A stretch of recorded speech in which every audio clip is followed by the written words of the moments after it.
Himalaya Questa Pro has superior protein whey, the healthy way to fitness.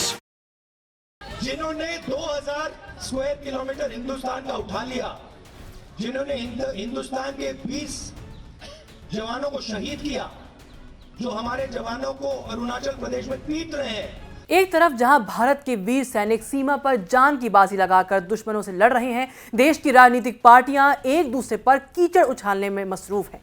Tawang का मुद्दा गंभीर है। घटना के बाद पक्ष विपक्ष के राजनीतिक दलों के बीच आरोप प्रत्यारोप जारी है।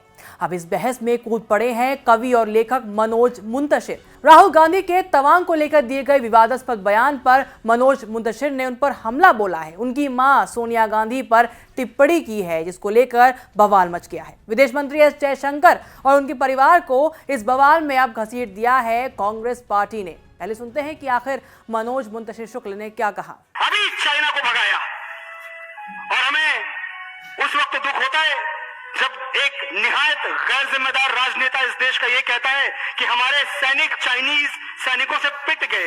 इतनी शर्मनाक भाषा का प्रयोग किया जाता है। कैसे करता है कोई? पिट गए, हमारे सैनिक पिट गए। लेकिन मैं क्या दोष दूं? मैंने चाणक्य को पढ़ा है, आपने भी पढ़ा होगा। चाणक्य का स्टेटमेंट है, मैं कोट कर रहा हूं सीधे। आचार्य चाणक्य, विष्णुगुप्त चाणक्य ने लिखा है कि विदेशी माता से पैदा हुआ पुत्र कभी राष्ट्रभक्त नहीं हो सकता। साथियों, प्रॉब्लम डीएनए का है, कुछ नहीं कर सकते आप और मैं इसका। कांग्रेस प्रवक्ता सुप्रिया श्रीनेत ने मुंतशिर को भाड़े के नाम और चोरी के गाने लिखने वाला कहते हुए कहा कि वो जिस मां को विदेशी कहकर अपमान कर रहे हैं, वो लोकतंत्र में 6 बार चुनी गई सांसद है। आगे उन्होंने लिखा कि संघीय अवसरवादी मां का ओहदा और हिंदुस्तान की संस्कृति नहीं समझ सकते हैं।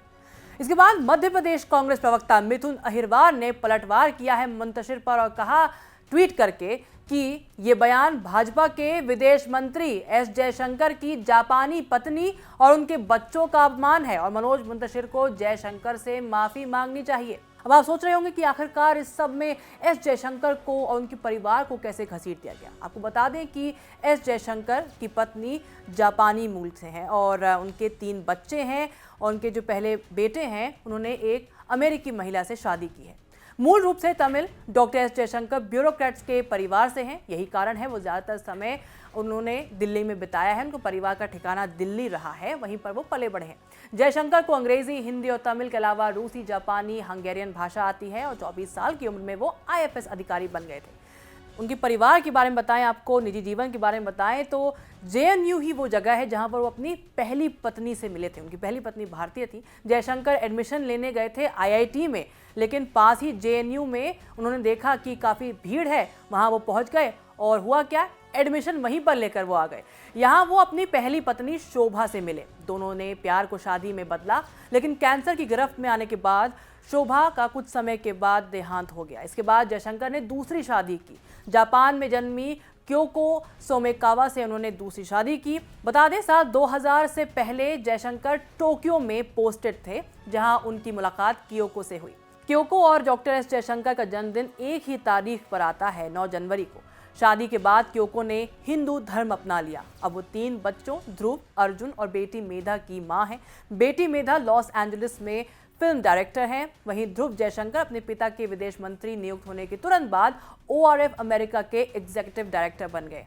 बहुविषयक थिंक टैंक ORF यानी कि ऑब्जर्वर रिसर्च फाउंडेशन देश की राजनयिक और विदेश संबंधी नीतियां निर्धारित करने में एक अहम भूमिका निभाता है। हाल ही में ध्रुव भी कांग्रेस के निशाने पर आए थे। भारत जोड़ो यात्रा के दौरान एक प्रेस कॉन्फ्रेंस के मौके पर पार्टी के मीडिया विभाग के अध्यक्ष पवन खेड़ा ने आरोप लगाया था कि ORF, जहां जयशंकर के बेटे ध्रुव जयशंकर काम करते हैं, उनको भारत में चीनी या जो वो ऑर्गेनाइजेशन है उसको भारत में चीनी दूतावास से फंडिंग मिलती है। तो जयशंकर का परिवार जो है उनको भी अब घसीट दिया गया है तवांग को लेकर, जो एक बहुत बड़ा सीरियस मुद्दा है। उसमें आरोप प्रत्यारोप इस कदर चल रहे हैं कि पर्सनल टिप्पणियां जो हैं वो सियासी गलियारों में सुनने को मिल रही हैं।